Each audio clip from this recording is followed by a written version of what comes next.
દ્વારકાના દરિયા કિનારે આવેલું ભડકેશ્વર મહાદેવ મંદિર પોતાની પૌરાણિકતા અને પ્રાકૃતિક સૌંદર્ય માટે આગવી ઓળખ ધરાવે છે.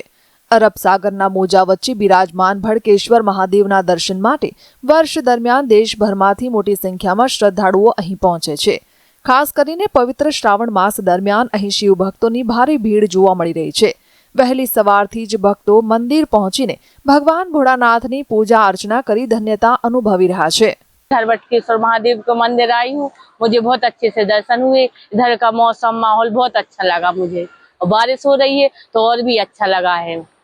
અમે શ્રાવણ માસ નિમિત્તે દ્વારકા ખાતે દર્શન કરવા આવ્યા હતા અને અત્યારે ભડકેશ્વર મહાદેવ પર છીએ. અહીંયાનો માહોલ છે ને બહુ સ્પિરિચ્યુઅલ છે, બહુ પોઝિટિવ એનર્જી અહીંયા આવ્યા પછી ફીલ થાય છે અને અહીંયા બહુ ખુલ્લું અને રમણીય વાતાવરણ છે અને એવું લાગે છે કે દરિયો જાણે છે મહાદેવને પવિત્ર સ્પર્શ કરીને પવિત્ર કરી રહ્યો હોય એવું અહીંયા ફીલ થાય છે. વિશાળ અરબ સાગર અને તેની વચ્ચે પૌરાણિક ભડકેશ્વર મહાદેવનું શિવાલય પ્રકૃતિ અને આધ્યાત્મિકતાનો અદ્ભુત સંગમ યાત્રિકોના મનને શાંતિનો અહેસાસ કરાવે છે. દ્વારકા આવતા યાત્રિકો માટે ભડકેશ્વર મહાદેવ માત્ર દર્શનનું સ્થળ નથી, પરંતુ આધ્યાત્મિકતા અનુભૂતિ કરાવતું રમણીય સ્થળ પણ છે. દરિયાના મોજાનો મધુર નાદ, ઠંડો પવન અને મહાદેવની ભક્તિ અહીંના વાતાવરણને વધુ મનમોહક બનાવી દે છે.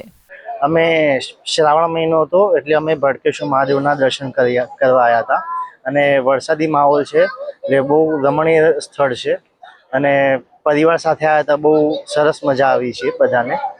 શ્રાવણ માસમાં ભડકેશ્વર મહાદેવનું મંદિર જાણે શિવમય બની ગયું છે.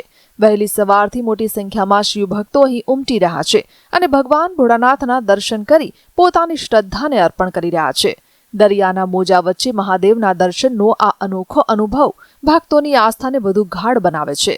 ભક્તિ, પ્રકૃતિ અને શાંતિના આ સંગમને માણવા માટે દ્વારકા આવતા શ્રદ્ધાળુઓ ભડકેશ્વર મહાદેવના દર્શનને પોતાની યાત્રાનો મહત્વનો ભાગ બનાવી રહ્યા છે.